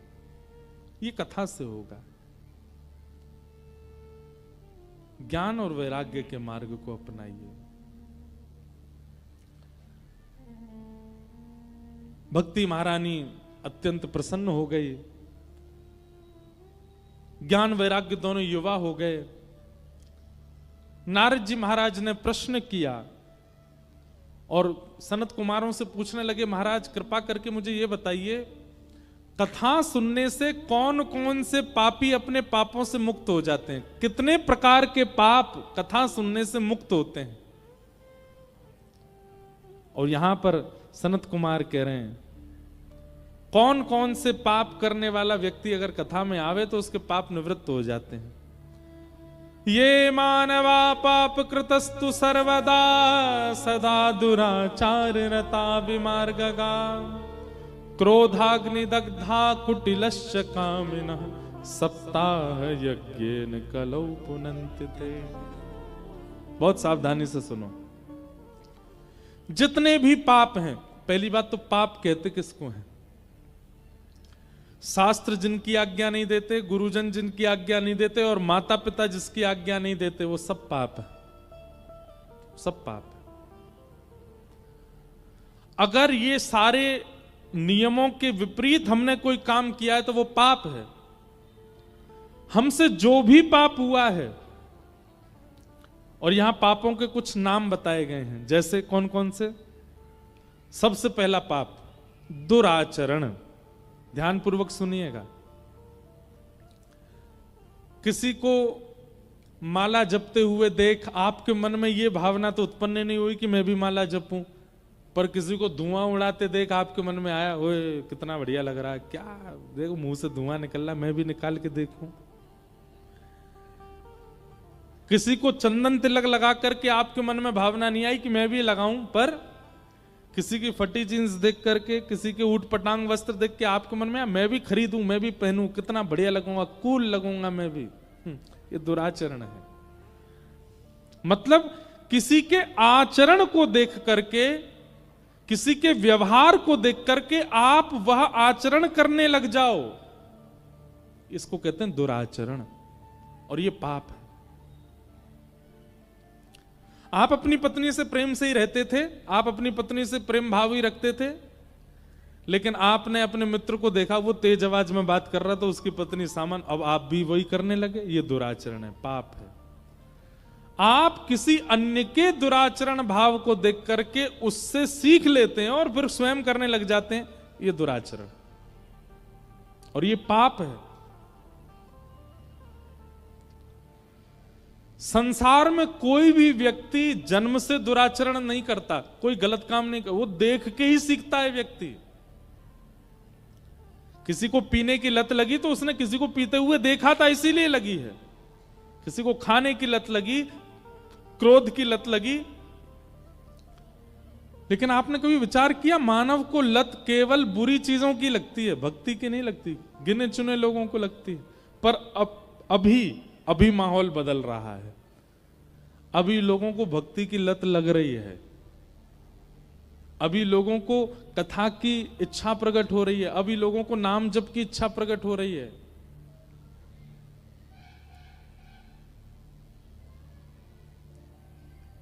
दुराचरण, किसी के दूषित व्यवहार को देख करके आप भी वह करने लग जाओ, यह पाप है। आप में अभिमान नहीं था, आप बिल्कुल सम रहते थे, बहुत अच्छा आपका व्यवहार था, पर आपके जो ऑफिस में जहां काम करते हो उसमें किसी को आपने देखा वो थोड़ा अभिमान करता है, वो लोगों से कम बात करता है, वो लोगों से दुर्व्यवहार करता है, उसको देख करके आप मन में आया मैं भी ऐसे किया करूं, अच्छा लगूंगा, पाप है। दुराचरण करना पाप है, पहली बात। दूसरी बात, विमार्गगा, गलत मार्ग पर चलना। माताजी, पिताजी, गुरुजी, बड़े भैया सबने बोला वहां मत जाना, वो अच्छी जगह नहीं है, वो मत करना, वो अच्छा नहीं है, ऐसा मत खाना, ये अच्छा नहीं है, ये सब पता है। क्या मांस खाने वाले व्यक्ति को नहीं पता कि अच्छा नहीं होता, फिर भी खाता है? मांस खाने वाला, किसी जानवर को मार के खाने वाले व्यक्ति को क्या नहीं पता कि यह पाप है, पर फिर भी खाता है? एक बात बोले, ना पता हो कि पाप है तो कुछ गलत करे तो इतना पाप नहीं लगता, लेकिन जानते हुए भी उसको करना, ये तो महापाप लगता है, घोर पाप लगता है। और मांस खाने वाले सब लोग घोर पाप ही कर रहे हैं। क्यों? उनको पता है कि एक जानवर मारा गया है हमारे लिए, फिर भी खाते हैं उसको। इसी को कहते हैं विमार्ग। शास्त्र मना करते हैं, वेद पुराण मना करते हैं, गुरुजन मना करते हैं नहीं खाओ, फिर भी खाते हैं। विमार्ग। जिस मार्ग के लिए मना किया गया उस मार्ग पर चलना यह महापाप है। और क्रोधाग्नि दग्धा, तीसरा पाप क्या बताया? भयंकर गुस्सा। छोटा मोटा गुस्सा, थोड़ा मोटा गुस्सा चलेगा, लेकिन भयानक क्रोध आना, और भयानक क्रोध में कुछ भी बोल देना, कुछ भी कह देना, हाथापाई कर देना, कुछ फेंक देना, उठा देना, इस प्रकार की क्रिया करना, ये महापाप है। क्रोधाग्नि दग्धा। कुटिलश्च कामिनः। अब कुटिल किसको कहते हैं? ये चौथा रूप है पाप का। कुटिल का मतलब क्या है? आपके मुंह पे क्या बोलेगा? बहुत अच्छे बेटा, अच्छे से पढ़ाई करना, खूब अच्छे जाना आगे, इतने परसेंटेज मुझे चाहिए तुम्हारे, 80% से कम नहीं आने चाहिए। पर मनी मन क्या सोच रहे हैं? फेल हो जाए। मुख पर क्या दिखा रहे हैं? कि तुम अच्छे बनो, तुम्हारा ब्याह बहुत अच्छा हो, पति पत्नी दोनों का ब्याह हुआ, उनसे कह रहे हैं बहुत अच्छे से रहना, भगवान करे तुम सदा सुखी रहो। पर मनी मन क्या सोच? तुम्हारा ब्याह टूट जाए, चले ही नहीं ज्यादा। मुख से दिखा कुछ रहे हैं पर भीतर से कुछ और है। इसको कहते हैं कुटिल व्यक्ति, पाप है। और ऐसे लोगों की संख्या बहुत है संसार में। वो दिखाते अपने आप को बहुत प्रेमी हैं पर हैं नहीं।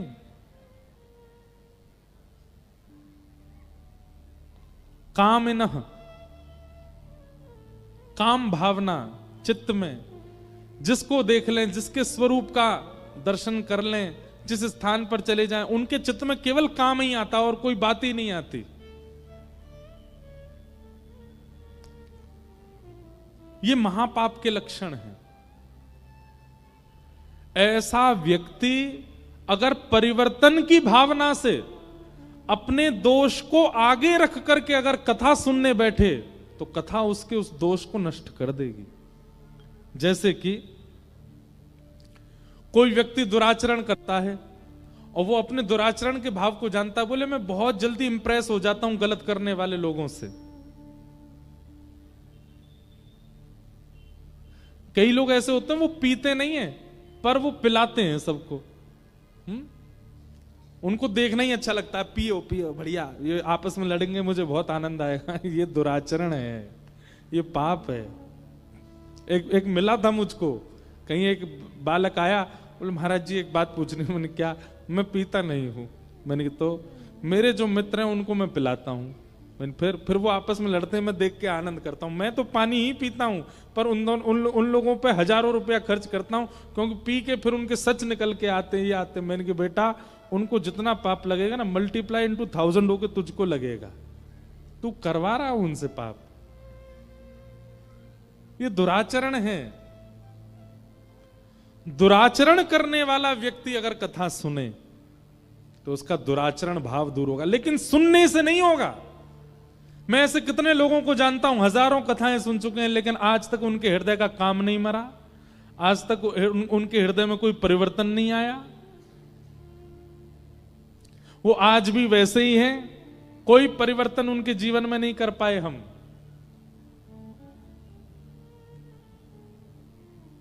क्यों? क्योंकि कथा को उन्होंने श्री कृष्ण रूप मान करके सुना ही नहीं, इसलिए कोई परिवर्तन नहीं हो पाया। परिवर्तन होगा, सबसे पहले तो आप वक्ता की वाणी के प्रति पूर्ण विश्वास रखो, भरोसा रखो। दूसरी बात, कथा को केवल शब्द ना मान करके साक्षात ठाकुर जी का रूप मानो।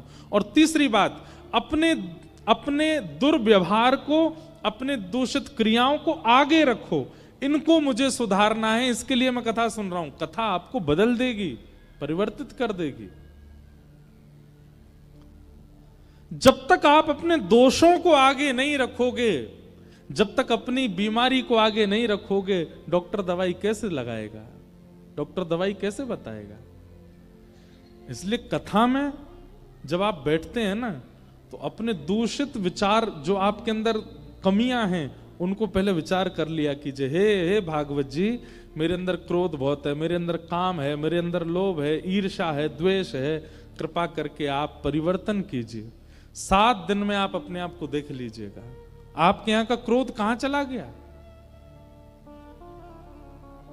आपका लोभ कहां चला गया, सब परिवर्तित हो जाएगा। एक सुंदर रूप धारण कर लोगे आप। तो कथा इन सबको परिवर्तित करती है। तभी नारद जी ने पूछा, अगर कोई माता पिता का द्रोही बालक हो, महापापी, वो क्या कथा उसको भी पवित्र कर देती है? तब सूत जी महाराज कहते हैं, हां।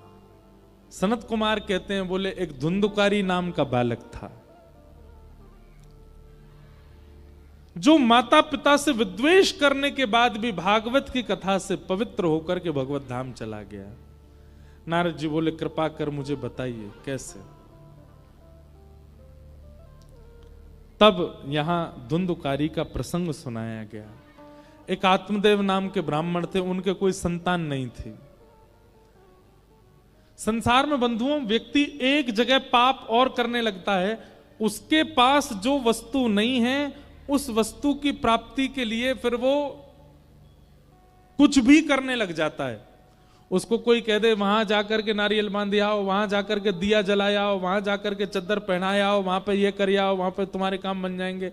वो इतनी जगह भागे आता है, महाराज कैसे भी करके मेरा काम बने। हमारी एक बात ध्यान रखिएगा, संसार का एक स्वभाव है अपूर्णता। क्या है? जोर से बोलो। अपूर्णता। अपूर्णता का मतलब जानते हैं? न पूर्ण इति अपूर्ण। संसार में कभी पूर्णता किसी को नहीं मिल सकती। चाहे आप प्रधानमंत्री बन जाइएगा, चाहे आप राष्ट्रपति बन जाइएगा, चाहे आप भागवत वक्ता बन जाइएगा, चाहे आप कोई नेता बन जाइएगा, आप कभी भी पूर्ण नहीं रहोगे। संसार में अपूर्ण आओगे और जाओगे भी अपूर्ण। कभी पूर्णता का अनुभव नहीं हो सकता आपको। इसलिए आप किसी ना किसी चीज से अपूर्ण रहोगे। या तो आपको पुत्र हो गए तो पुत्री नहीं है, पुत्री हो गई तो पुत्र नहीं है, धन मिल गया तो विवाह नहीं हुआ, विवाह हो गया बच्चे भी हैं पर घर नहीं है, घर भी है बच्चे भी हैं पत्नी भी है, लेकिन कोई मानता नहीं है, सुनता नहीं है, सब अपने मन की करते हैं। आप कहीं ना कहीं तो अपूर्ण रहोगे और उस अपूर्णता में ही आपको रहना चाहिए। और एक बात और बताएं, आप जैसे ही एक चीज को पूर्ण करने का प्रयास करोगे, दूसरी जगह से आप अपूर्ण ही हो रहे होगे। जैसे कई लोगों को संतान नहीं है, तो संतान ना होने की वजह से अब वो प्रयास करते हैं कि हमको संतान प्राप्त हो, और खूब खूब महाराज सिर हाथ पैर फेंक करके उनको संतान मिल जाती है। लेकिन जैसे ही संतान मिलती है वो किसी अन्य चीज से अपूर्ण हो चुके होते हैं तब तक।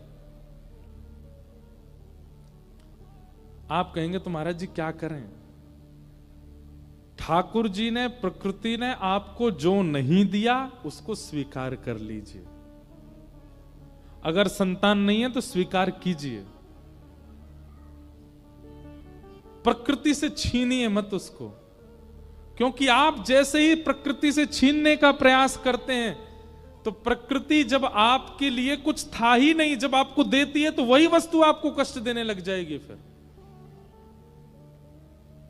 संतोष जीवन में लाना पड़ेगा।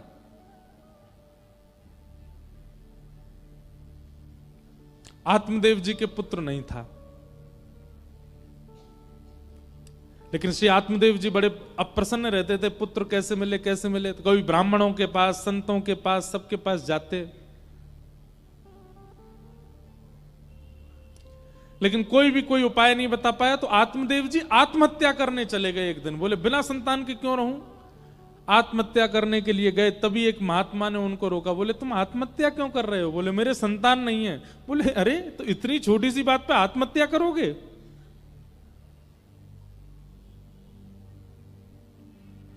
आत्महत्या मत करो, ये लो फल, अपनी पत्नी को खिला देना, तुम्हारे घर वैसे तो 7 जन्मों तक अगले संतान नहीं है, पर मैं अपने पूरे जीवन का तप देता हूं, तुमको एक पुत्र हो जाएगा।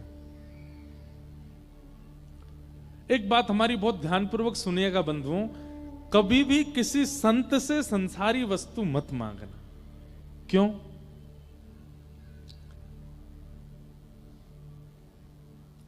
क्योंकि संतों के पास देने के लिए केवल भजन है, और जब आप उनके सामने संसार मांगोगे तो वो मना नहीं करेंगे, भजन के बदले संसार देंगे। और क्षमा कीजिएगा, भजन के बदले अगर संसार मिला तो उस संसार से आप कभी प्रसन्न नहीं रह पाओगे।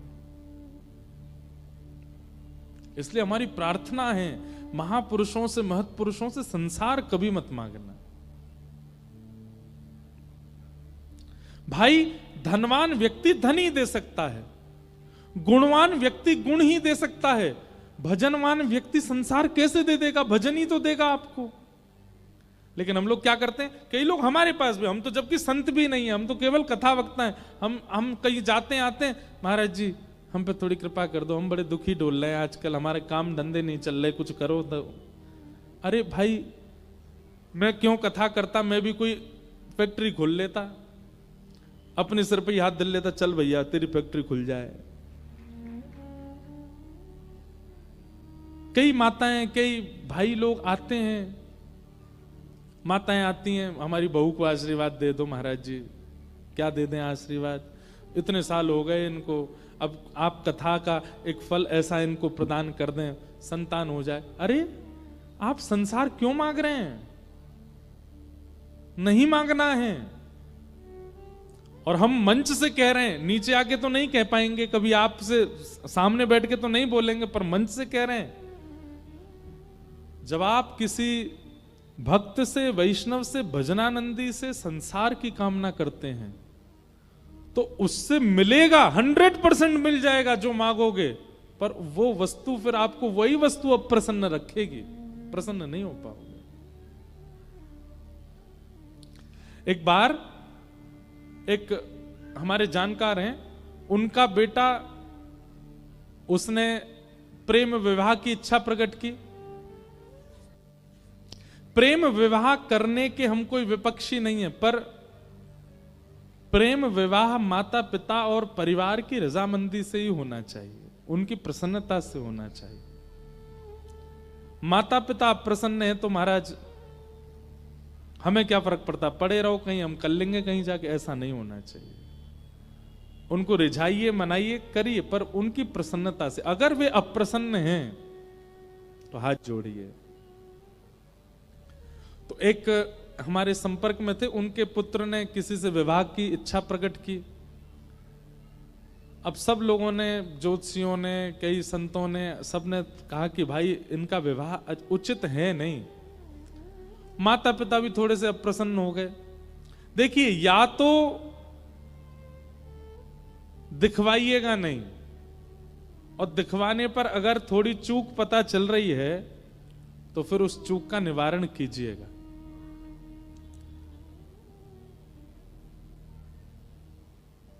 कई बार कैंसर के पेशेंट अपने आप अपना चेकअप नहीं कराते तो लंबे जी जाते हैं, पर चेकअप कराने के बाद उनकी आयु अपने आप ही घटने लग जाती है।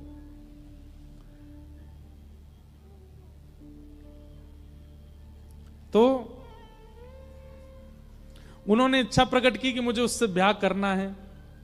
अब ब्याह के लिए जब नहीं माना कोई भी, तो वो जिद करने लगे, नहीं मुझे तो उससे ब्याह करना है। तो उनके पिताजी अपने गुरुजी के पास गए, बोले कि बेटा बहुत जिद कर रहा है कि नहीं ब्याह तो वहीं करूंगा। तो उन संत ने क्या कहा, बोले कि 3 दिन का एक यज्ञ होगा, यज्ञ में कहना दोनों बैठे। 3 दिन का यज्ञ हुआ, दोनों बैठते थे जिनका विवाह होना था। तीसरे दिन क्या किया, उन महात्मा के करीब 20-25 साल पुरानी जटा, उन्होंने उन जटा को काट करके जटा यज्ञ आहुति में डाल दी। सब लोग देख के हैरान हो गए, ये क्या किया इन्होंने। तब वो महापुरुष बोले, देखो ये बालक विवाह का जहां मन है इसका, वहां जो हमको दिखा उचित नहीं था, इसलिए हमने अपने 25 वर्ष के संपूर्ण तपस्या का फल दे दिया। 25 वर्ष तक तो इसको कुछ नहीं होगा। अगर कोई संकट आना होगा तो 25 वर्ष तक तो नहीं आएगा। 25 वर्ष बाद बालक, तब तक शायद मैं जीवित नहीं रहूंगा, तू अपना ध्यान रखियो बस। ऐसा किया। हमारे मन में ये बात आई कि एक महापुरुष ने 25 वर्ष तक भजन किया और उस भजन का बलिदान एक व्यक्ति के दाम्पत्य संसारी जीवन को सुखी करने के लिए किया। वो दोनों संग तो हो गए पर प्रसन्न नहीं रह पाए। क्यों? एक महत् पुरुष ने अपना भजन का बल दे दिया। भजन के बल से भजन उत्थापित हो सकता है, भजन के बल से संसार उचित नहीं हो पाएगा। इसलिए हमारी प्रार्थना, कभी संत महापुरुष भजनानंदियों से कभी संसार मत मांगना। मांगना हो तो भजन ही मांगना, मांगना हो तो ठाकुर जी को ही मांगना। संसार में संसार मांगोगे मिल जाएगा पर प्रसन्न नहीं रह पाओगे।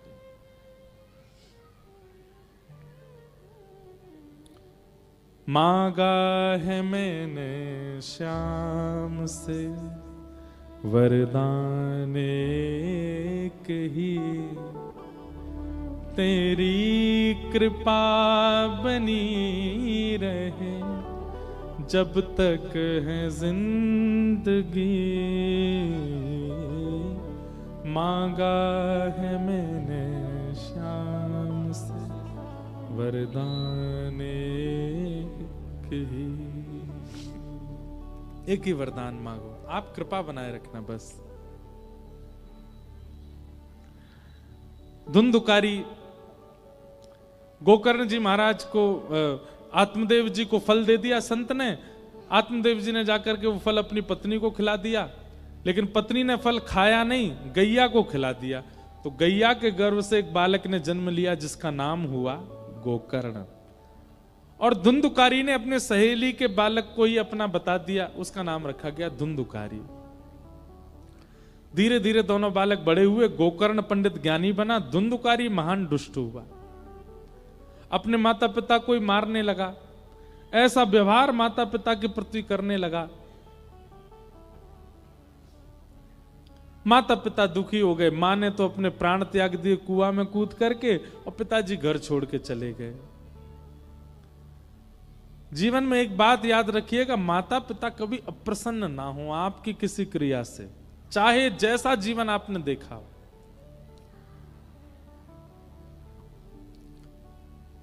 धुंधुकारी, उसकी मृत्यु हुई और वो प्रेत बन गया।